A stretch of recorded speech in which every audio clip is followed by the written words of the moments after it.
Est-ce qu'il existe des trucs miracles pour s'assurer de réussir son couple? Non. Et pour être heureux, il faut savoir que ça demande beaucoup plus d'efforts que pour être malheureux, surtout si on se fie aux statistiques concernant le couple, où on sait très bien aujourd'hui que 50% des couples sur une période de 40 ans vont divorcer et 30% vont se résigner. Donc, il reste à peine 20% de couples qui sont vraiment heureux à long terme. Et les membres des couples heureux vivent exactement les mêmes phases, ont exactement les mêmes sources de conflits, ont exactement les mêmes moments critiques que les couples qui finissent par divorcer ou s'endurer pendant des décennies.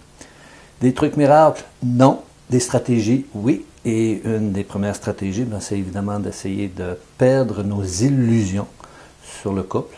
Et peut-être que la plus grande des illusions, c'est de croire que quelqu'un nous attend désespérément quelque part et que cette personne-là ne peut pas être heureuse tant et aussi longtemps qu'elle ne nous aura pas trouvé, ce que certains appellent l'âme sœur.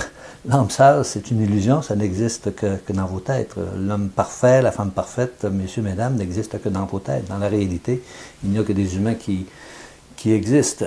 Et la majorité des humains s'imaginent que l'amour et la communication vont régler tous les problèmes. Or, la majorité des problèmes de couple sont insolubles. Alors peut-être que le premier truc, la première stratégie à utiliser, c'est d'apprendre à gérer des conflits insolubles autour de l'argent, autour de l'éducation des enfants, autour des tâches ménagères, autour des relations avec les belles familles, autour du travail, évidemment autour de la sexualité. La majorité des problèmes touchant ces 6 dimensions-là sont non solubles, mais gérables. Et c'est sûr et certain, deuxième stratégie, que pour arriver à gérer des problèmes insolubles, il faut arrêter de vouloir convaincre l'autre, de mon point de vue, et de convaincre l'autre qu'il n'a pas raison de voir l'argent, l'enfant, le sexe comme l'autre le voit. Donc, il faut sortir de la fameuse dynamique « j'ai raison et tu as tort ». Ça, c'est une deuxième stratégie. Parce que dans un couple, on a toujours le choix entre brasser de la merde ou brasser des fleurs. Et on a observé que les 20% de couples heureux à long terme se disaient 5 à 10 fois plus de compliments que de reproches.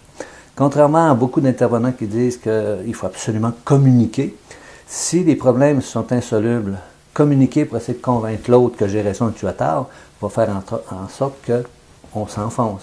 Or, vous avez toujours le choix aussi entre chercher à avoir raison ou être heureux. Et les membres des couples heureux arrêtent de vouloir convaincre l'autre et la communication. Dans la communication, si j'apprends que l'autre n'est pas d'accord avec moi, c'est signe d'une excellente communication. Sauf qu'on n'est pas d'accord. Et troisième truc, ou quatrième truc pour être heureux en couple à long terme, c'est de se mettre d'accord pour vivre avec des désaccords à vie. Tu n'es pas d'accord avec moi, je ne suis pas d'accord avec toi, mais on peut quand même s'aimer et profiter l'un de l'autre et mettre toutes nos sensibilités, nos ressources au profit de nous.